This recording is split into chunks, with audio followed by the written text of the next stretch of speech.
Welcome back to Case Closed Anime Review, Episode 11B. Picking up where last left off. Hopefully, when I do my next episode, hopefully I'm not interrupted because dinner is ready. I hope to God no. Okay, now back to the season 11. Now, from episodes 307 to 311, you can kind of think of this as a three-parter, in a way. Because first you have On the Trail of the Silent Witness, and then Contact with the Black Organization, which is the second one they've actually done in this series. Yes. The On the Trail of the Silent Witness, this one's involving gaming. Yes, a video game designer who disappears. Apparently he does a lot. He disappears close to deadline. He comes back perfectly fine. This time he died. And it later found out he has contact with the Black Organization, which sets up next 3 episodes. Yep. All happening in his diary. Yep, and they find out who killed him. It was one of the 3 people who actually hired Richard Moore. Was the guy... I'm trying to remember who he was. I think it was the guy who played chess. Yeah, because it was Shogi, Engine, and chess. The Engine, I've never heard of this game before. I've heard Shogi. I've never played Shogi. I played chess. But not the other 2. Yep, and the way they found out the guy was murdered because of the way this board was set up, and find out this guy's name pretty easily. Oh yeah, when they have Rich Moore gets knocked out for his show, he gets knocked into bed, looks kind of silly, and of course Conan sets him up, obviously, and apparently no one has a problem with the fact he's unconscious. And then of course Conan hides underneath the bed and just gives a deduction, gives who it is. He also asks Inspector McGuire to copy the diary so he could take it. Oh yeah, and McGuire himself, believe it or not, is not computer savvy. He is not familiar with computers. Like if Takashi is, not McGuire. It says stand up, it means turn it on. Or log on, whatever. Yeah, and his funny way of standing up is basically standing up and hold the laptop up. Yeah. Lucky enough Takashi to figure out, and they were the copy said really easy. And to shut it off, you had to hold the button down, which is true. You have to do that, definitely. This button on his laptop was on the side, around its right side, right side. I'm putting my hand right side of my laptop. That's where they had the on-off switch. Mine is basically on top near the keyboard. Yeah, that's where mine is for my laptop. Yeah. So, and of course, they try to plug the wrong cord, and look after Takashi stops them, and they save data perfectly fine.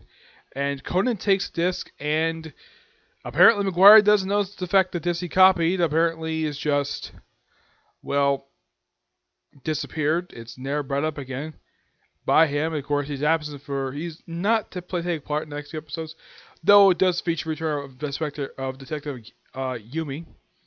Not Yumi, Yamachi is the skinny guy from a different town.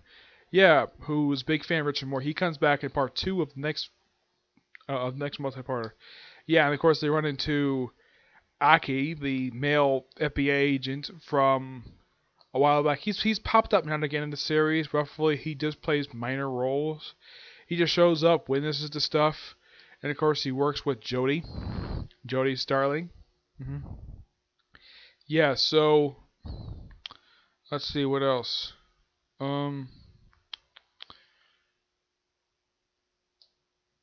Oh yeah, of course this happened at the end of the next episode, which it's a cliffhanger leads into this 3-part Contact Black Organization, was the second time done in the series. Last time was due to assassination, this time because of information. Yeah, so, and guess who makes a perfect return in this series? Vaca. Yep, Vaca makes a return. I can never look at him, it's freaking Vaca. Jin doesn't show up himself, not until part 3. Yep, and Vaca himself shows up at the end of part 1. It was the Dakota thing. Of course, they had a thing from Nita. Because, well, if she finds somebody, she can go after them. Yeah. Bless you! Bless you! You're welcome! That was my mom sneezing. Anyways. Yeah, so they're able to get to the place. And of course, they run into a couple of jewel thieves, which I mentioned in the last episode. Yeah, just by sheer coincidence, they just happened to run into them on the road in case of flat tire. Yeah. So they would catch the jewel thieves pretty easily, get to the train station, and Conan is able to see Jin, but Jin doesn't see him. Yeah. And oh yeah, and Vodka refers to him as not by his name, first is simply partner. Okay, I don't really know. I know in fact he's his partner, but why refer to him simply as partner? What are you doing here? Why can't refer to him simply as Jin, his code name? Hmm. Yeah. So yeah, he's able to hide in a coin locker for an entire night. Anita somehow surprisingly finds it pretty easily because of his junior detective badge, pretty easily, and that ends that three-parter. It was a really good set of episodes. This five-parter. Yep.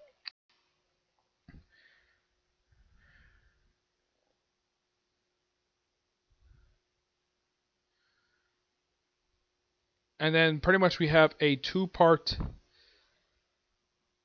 and then we have a two-parter that kind of basically ends the canon episodes. Yeah, this one involves like a set of dolls and a scroll that goes missing. Yeah, it turns out the scroll goes missing, and the person who took it was actually the grandmother. Well, this woman's the person's mother-in-law took it, and the charges are filed, and the police like, oh, and it's all about dolls, and it's an interesting little two-parter. Though it has little funny moments of Amy basically having her going up her hands on her shoulders, like you gave us all the mystery, and of course she's able to set up basically everybody like the way the dolls are, and of course Mitch and George get jealous like usual whenever Conan's around Amy, because both these two got a crush on her. Yeah, that was an absolutely funny ending. The next two episodes, I kind of thought this was two-parter. Nope, it's two standalone episodes. One involving, believe it or not, a broken fence. Yep, a guy falls over, and the guy who got killed was blackmailing the guy who killed him over the death of a colleague. Yep. How do you kill him? Throw him off a cliff.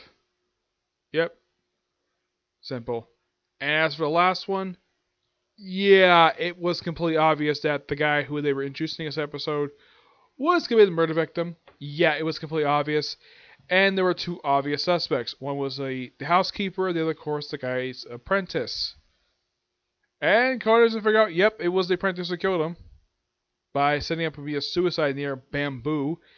And apparently the guy thought it would be interesting to document the growth of bamboo. Okay. I would not find this interesting. I personally never seen bamboo in person, but I know the thing is really strong. Yeah. In the case of these last two episodes, the first one, they're both just okay, but kind of an odd way to end the season. Like, the second last episode is almost a nothing episode. The investigation is wrapped up like pretty quickly, like roughly halfway through.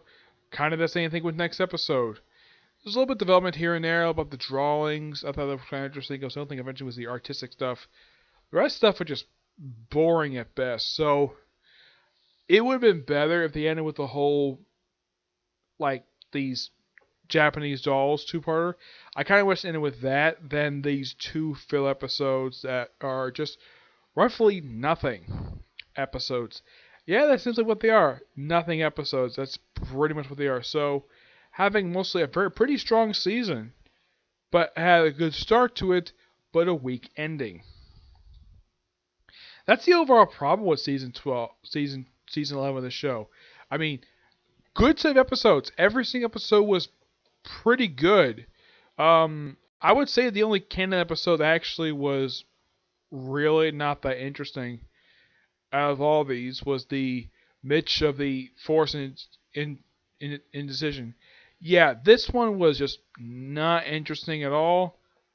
Though the story involving that, it was mostly the stuff with the black organization that was more interesting than the whole thing with Mitch.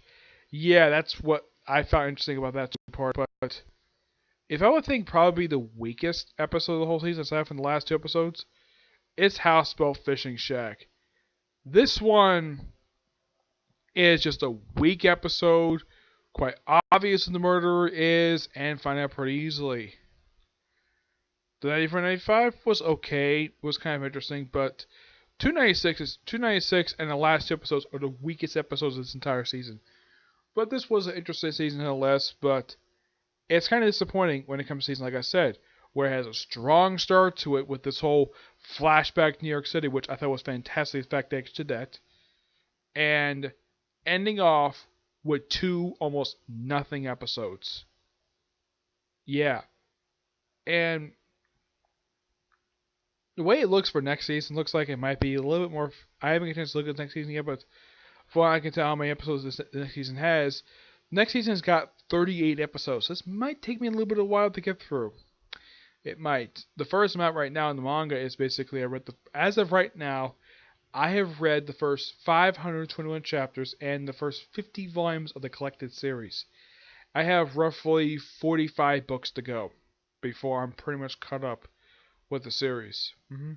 As for how many chapters released and how many got left to go, since I've read 521, I've got, since the most recent chapter is 1030, I've got roughly 509 chapters left to go for the entire series. Yeah, it might take me a little while, but yeah, I'm finally down to a point where I actually have more chapters done more chapters done and less chapters to go. I'm glad I'm finally at that point. Yeah, otherwise, that's really it for this particular review. Stay tuned. I'm going to do next my review of Newest Chapter of Attack on Titan. Okay? I'll do this next review. Bye.